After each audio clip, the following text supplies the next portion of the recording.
And the house of Israel is not the church. Oh, well, the believers become the spiritual seed of Abraham. Paul said so. That doesn't make them the bloodline descendants of the house of Israel, those 10 tribes. See? And the Lost Tribes teaching is all about the house of Israel and its other 8 or 9, 10 names. Okay? That's the big problem. Nobody recognizes the names. And you can't pin these prophecies unless you know about that on the proper people. Famous atheist, Ingersoll, in Britain, he said, hey, you can't believe the Bible. It's not true. All the prophecies that God gave to the Jews, he gave to England. Well, he didn't know that England was the house of Israel. You know? Well, one of the reasons why this house of Israel, this Lost Tribes teaching didn't happen the way it's supposed to happen is because, you know, it's a truth of God. It proves God's existence. Okay, that's why we're doing this thing, to prove God, so that we can depend on the other stuff that we can't prove. Okay? The Lost Tribes proves God. Well, Satan's going to get in on that, okay? And the first group that really pushed the Lost Tribes identity stuff, okay, now it's called an identity movement, the identity people, okay, is the British Israel people over in Britain. Okay, around 1800, this news came out, they discovered all the stuff, and they started pushing, they got together, made a movement out of it, and Satan got in there and said, well, this is good for your ego. You're special people. You know, you're the chosen people of God. Wow, you're the people of the Bible. Wow, you're great. Oh, you're so good. And they became white supremacists. You know, for the most part, you know, used to be anyway. One of them, Richard Brothers, demanded that the king step down and he be made the ruler. I'm an Israelite. I belong to, you know. So, you ask 100 pastors about the identity movement. Oh, identity, no, that's straight out of the devil. Well, they're mostly right, you know, but it's not the identity movement that we're worried about. We're looking at God's word of prophecy to certain people that came true and proves his existence so that we can depend on what he says when he promises to provide for us. Okay? And we'll get into Abraham's background. That's a pretty wonderful piece of study. Abraham's background. He lived with his father Terah in Babylon. You know, very near Nimrod, the king of Babylon. He lived for 275 years, you know, and Terah was in the court of Nimrod. Okay. Well, through circumstances that we'll get into later, when Abraham is born, after he's born and he's 10 years old, Terah ships him off to Noah and Shem. Shem outlived Abraham. Why? Yeah. He spent 39 years with Noah and Shem. And they weren't talking about fishing. Huh? He was learning about God. That's why God picked out him to do the chosen people thing and to build a family and to build a nation. He didn't just pick out some nomad wandering around the desert, you know, and say, huh? Oh, what, God? Oh, you want me to what? No. He was way on God's side a long time before that. In fact, Shem, sometime after Noah left living with them, he went over to Egypt and conquered Ham because Ham was doing some bad stuff. And you'll find in history a place where in Egypt they became a monotheistic religion. See? That was the first wave of the Hyksos. There were two Hyksos that went to Egypt and ruled. Hyksos only means either foreign king or shepherd king, which is what the Israelites were. They were shepherds. Okay? So in our study of Abraham, we're going to have to look at some promises that God made, unconditional promises that God made to Abraham. He says, your seed is going to be like the stars of heaven. You know, you won't be able to count them. Well, that didn't happen for a long, long, long, long time. A long time. I mean, in Egypt, they became maybe 3 million, 2.5 to 3.25 million people. That's pretty big. That's a nation. But you can number that many. Stars and sand. How about 1 billion? A billion. That pretty well fits. Okay? And that's how many there are today. Maybe more. 1 billion of them. You can't find them all. God, eh? But he made that unconditionally. He said, that's what's going to happen. Boom. Another thing, he said, they're going to, the gates of their enemies. When they become this big, way down in history today, there are going to be kings and multiple nations come out of you. See? You know, and one of the things that we really have to zero in on is the crossroads, as Dr. Scott used to call it, of history in Genesis 48 and 49. See, in Genesis 48 and 49 is where we find the split that happens in the nation, okay? Because it just goes by, you know, it doesn't say this is a split, da da da da da. It just goes by and you read by it, and then 450, 500 years later, maybe 700 years later, the actual split occurs. And the 10 tribes go and become a nation by themselves, and the 2 tribes of Judah on the south become a nation. You know, 800 years later, see, because you just read right by it in Genesis.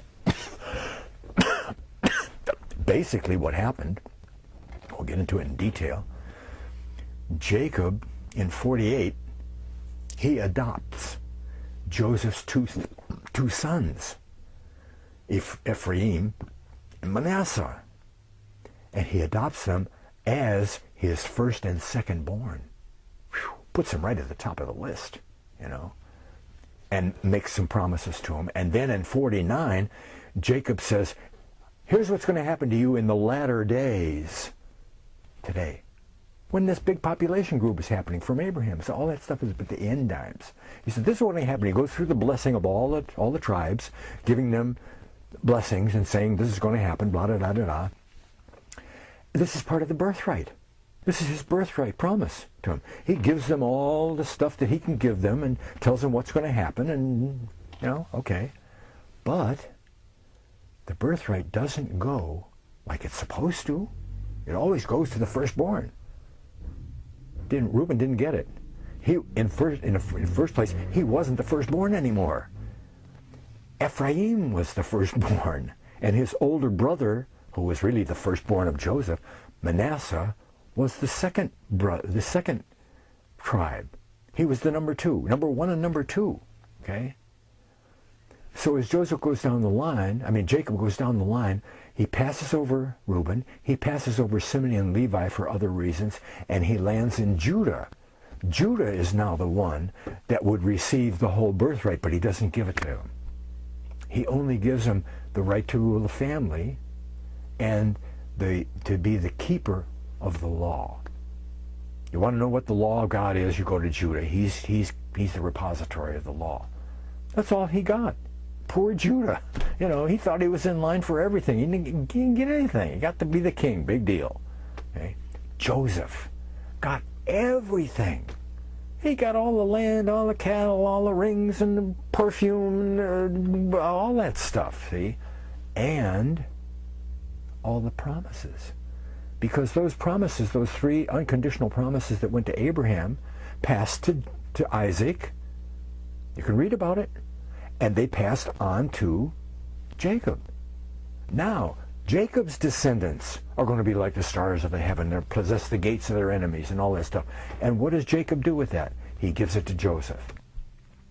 The Jews are never going to possess the gates of their enemies. no matter what time in history you look. Okay? They don't even today. They're one of the big nuclear nations in the world, and they don't possess the gates of their enemies. See? Somebody else does. See? The house of Israel. They got it because they are Ephraim, and Manasseh. So if you don't take that into consideration, you're looking around for all these fulfilled prophecies, and you can't find any of them, and you have to spiritualize it and say, oh, well, that's the church. That's not the church. Okay? Because if that's the church, then all of that other stuff has got to be the church, and none of it other fits. You know, you pick out a little bit, and that kind of makes sense. And the rest of it doesn't make sense. You know? Oh, well, there's 1 billion Christians today. It must be the church. It's not the church. Okay? It's the house of Israel. The house of Israel, which happens to be Christian nations anyway, but the prophecy isn't fulfilled by Christians. The Christians don't own the gates of their enemies. See? So the Bible can't be true.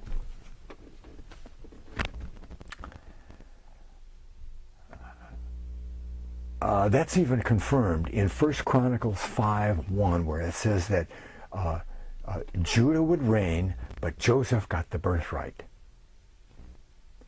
Mouth of two, a thing is confirmed. Adequate witness. And that split, we'll talk about Ezekiel 23. Ezekiel 23. Ezekiel, when did Ezekiel live? Huh?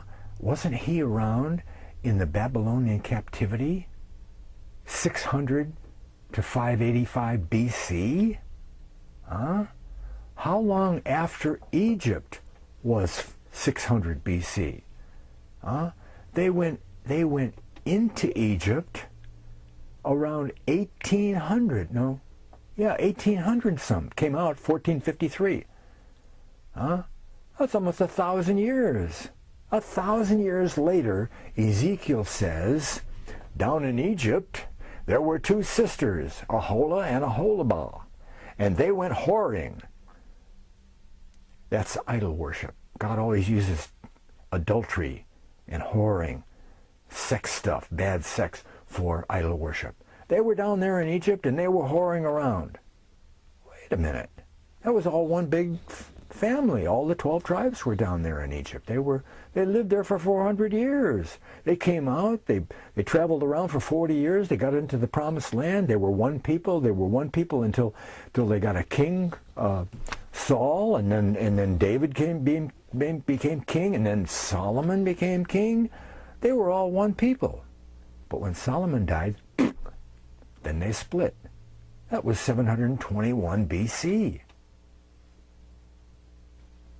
The split, they were already split in Egypt when Jacob split the birthright. That's when it split. See? And that was around 1800 BC.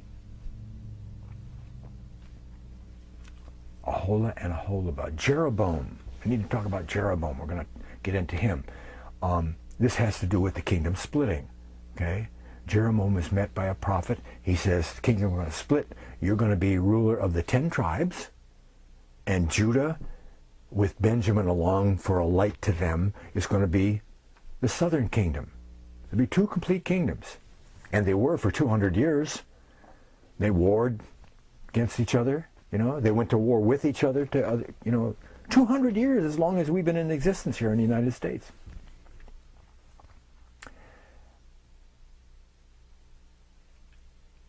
And that includes one of the times when the king of Israel, house of Israel, now upper northern tribes, the king of Israel called upon the king of Syria. He was named Rezin.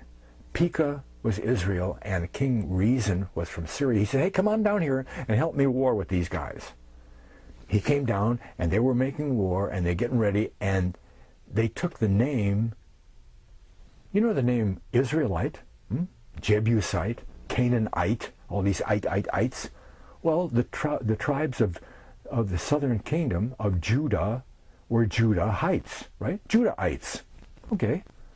They were already Judahites, but in 2 Kings 2 Kings 11, they just shortened the name down and called them Jews.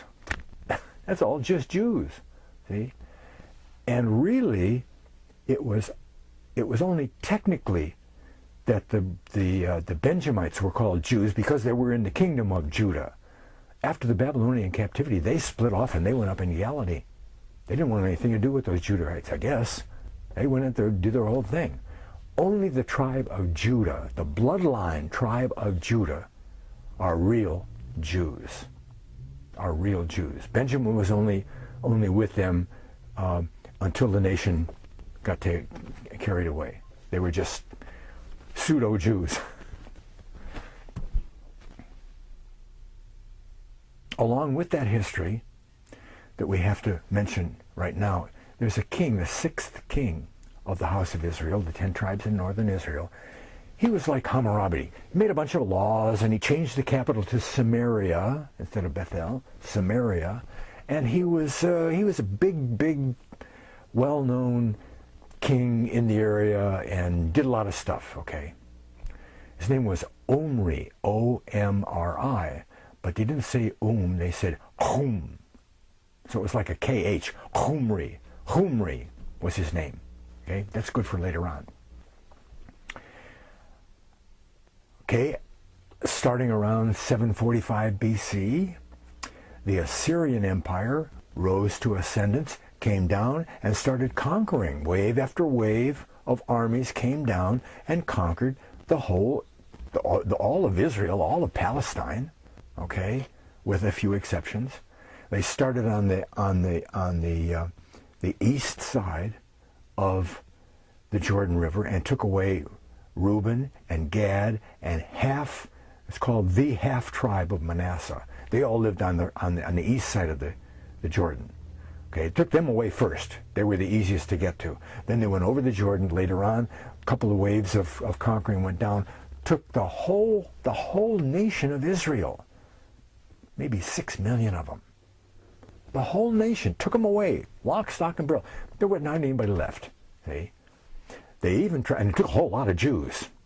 They say something like hundreds of thousands of Jews along with that, because they conquered the whole of Palestine except a few places, and especially Jerusalem. Sennacherib came down to take care of Jerusalem, and he ran into trouble and quit, and that was basically the end of the Assyrian Empire. Okay, but they took all of the Israelites away, not the Judahites, the Israelites away, took them out and put them between the Caspian Sea and the Black Sea, underneath the Caucasus Mountains. Some of them were under the Caspian Sea and came around on the east side of the Caspian Sea across the top and then went west. Okay, but from the position under the Caspian, under the Caucasus Mountains and the Black Sea, they spent a bunch of time there, and then a big group of them split off and went under the Black Sea and over into the Aegean Sea and northern Mediterranean, Italy and Spain and around in there. The other group, the bigger group, larger group of Israelites, went up through the Caucasus Mountains, through the Dariel Pass, which is at the headwaters of the Euphrates River.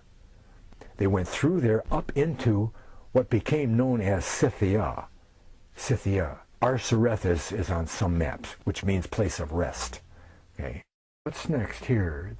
Assyrian invasion. One of the reasons they put them up there was to form a buffer state between them, millions of people, between them and their enemies, the Medes. Okay, so the Assyrians and the Medes were at it, but the Israelites, these millions of people, are stuck in the middle. So if the Medes want to come and make trouble, they got to go through the Israelites first. And that's the first time in history they ever did that. Relocated a whole bunch of people and set them down in a different place. Okay, and the rule was kind of loose over them, but they were still under the thumb. But a lot of them became mercenaries. What do you do when you don't have a job? You're a mercenary. And they joined with the Medes. There's evidence that they dug up one of the wooden gates of Jerusalem from the time of the Babylonian war. And they had very special kinds of arrow points that they found in the door. Okay, arrows were shot into the door, and these arrow points were triangular. They weren't flat. They were triangular, like a long, tall triangle. See, the only people ever had those were Israelites and Scythians. Some of the mercenary Israelites came down and helped Nebuchadnezzar beat up on their brothers Judah in Jerusalem. Okay. Okay. Oh, you find the passage through the Euphrates headwaters in 2nd Esdras. 2nd Esdras? Where's that? That comes from the Apocrypha. Used to be in the Bible. It was taken out. Okay, but they're in the Apocrypha. There's 1st and 2nd Esdras. 1st and 2nd Esdras means when you look at 1st Esdras and read it, compare it with the book of Ezra in the Bible. See, Esdras is only the Greek way of saying Ezra. Okay, but you read 1st Ezra and Ezra in the Bible, they're the same, almost verbatim. But 2nd Esdras isn't there. But in 2nd Esdras, there's a lot of prophecy, and one of the things that they detail isn't prophecy, but they detail is that the lost tribes said, "Hey, we're done with this. We want to go a place where we can live our own lives," and they went up through the pass, like I mentioned. That's in 2nd Esdras, chapter 2 and chapter 13. So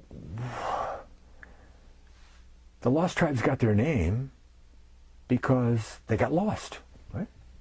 Lost, After it says that the Assyrians came down and finally laid siege to Samaria and broke the city down in 721, that's the official date, the 721 BC, and carried them away to the places I mentioned, that's in there, right up by the Lake Van and up in there. They disappear from the Bible. We have no idea what happened to them. And because we don't have any idea what happened to them, and nobody knows about all this stuff about the house of Israel, they got assimilated. 6 million of them? No, they didn't get assimilated. They became their own nation. Okay? One of the Darius kings, we'll get into that later. But most of our history is what they call Greco-Roman history, right? This is what the world was like. Blah, blah, blah, blah. We were the Greeks, and we were the Romans, and well, everybody else in the world, never mind their cultural achievements, everybody else were called barbarians. They weren't Conan running around naked with a sword. No matter what they were barbarians. If you're not a Roman, you're a barbarian. We're the elite Romans. Everybody else is trash. Well, a couple of places called Hallstatt and Latine over in mid-Europe were dug up, where we know the Israelites were, and some fantastic jewelry and things were there. High culture was dug up for these barbarians. They weren't barbarians, okay? But that's, those Celts, and you see Celts in the movies, sometimes, they're these crazy people, crazy warring people.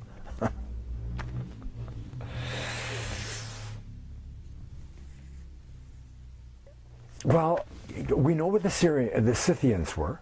Okay, Scythians, they were in the steppes of Russia, and you read the history books and different accounts, and it says, well, we don't really know where they came from. They probably came from the east. They migrated from the east.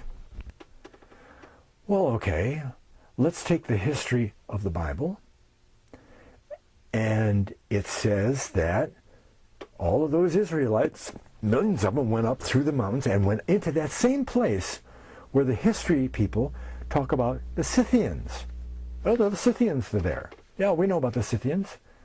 See? And you can start with the Scythians, and and travel all the way with them, different groups breaking off and settling as they went over all the way into Northwest Europe and the British Isles. That's documented history. Well, what happened to the Israelites? How did these millions of Scythians and these millions of Israelites inhabit the same place and we don't hear about it? You know, Dr. Scott used to say there used to be the greatest collision in history, you know, the greatest war that we ever had, and nobody talks about it, you know, or they're the same people. The Israelites are the Scythians. You know, the name comes from Sukkoth, which means booth. You know, the Feast of Sukkoth, tabernacles, where they build temporary structures to remind them what it was like when they went around the desert for 40 years, building temporary structures. The Scythians were nomads. They were like the gypsies. They had wagons and their flocks, and they went with all their stuff, and they just went around. Okay? So the name Scythian isn't a Hebrew word. It comes from Scuth, Booth, the Scythians, the Scythians. And when the language is changed, then we have the Scythians. We don't have the Israelites. You know, the names got changed. The names got lost, not the people. Okay. Okay. Disappearance in the mountains. Okay, now there's a couple of ways that we really know that this is true, not just the Bible, okay? As I said, you go to the history books, okay? Well, there's a gold tablet, there's a Behistun rock, huge rock face carved out, okay? And there's border reports from the guards of the Assyrians about what was going on in the area that they put the Israelites in, up there underneath the Caucasus Mountains. But none of these reports talk about the Israelites, the house of Israel, Judah. None of those names apply. See? Why not? A different language. Different language. The people under the Black Sea were called the Khumri because they came from, you know, the people of George Washington. The people of King Khumri. He was so well known throughout history that hundreds of years later, there he is, 100 years later, they're called the people of Khumri, the Khumri. Khumri in Greek becomes Kamerioi. And when you translate the Greek Kamerioi out of Greek into English, it's the Sumerians. Okay? See, the names just got loved. They didn't call them the Israelites. Over east, underneath the Black Sea, they call them the Saka, because the Israelites called themselves, a lot of them, the house of Isaac, which you can find in the Bible, a couple of places. House of Isaac, Isaac. Well, Isaac easily becomes Sak or Saka, and in Greek it becomes Sakasuni. Sakasuni, the Sakasuni, the sons of Saka, the Saxons. The Saxons, yeah, they become the Saxons. We know the Saxons. The names got changed, that's all. On Behistun Rock it even says that in 3 different languages, it says these people came from Cana, K-A-N-A. Well, that's where they came from, the land of Canaan. Okay, Behistun Rock, and the border reports. 23,000 tablets were dug up over there. Okay. See? So the Celts are the recipients of those promises. Now we can take those promises, lay those promises on the Celts and see if they did any of that stuff. Right? Let's see. Deuteronomy 33 says they're going to push the people to the ends of the earth. That's what the colonizers sure did. The Jews didn't do that, you know. But the French, the Dutch, the British, they pushed everybody to the ends of the earth, right? The British Empire never saw the sunset. You know, they were all the way over to India, They were a world empire, a company of nations, as promised to Abraham. You see, because who wound up being the nobility of all the tribes? Well, Joseph. He got everything. He got all the riches. He was the richest guy around. The tribes of Manasseh and Ephraim were the nobility of the 12 tribes. Judah was the king. Yeah, that's good. But these guys had everything. They were high mucky mucks, you know. And Ephraim was the headquarters tribe of the 10 tribes, the house of Israel. And they still are, because Ephraim is the main body of populace of Britain. That was founded by Ephraim. Manasseh was in there too, okay, because Manasseh had to come out of Britain and come over to the United States and found the United States, and we'll get into that.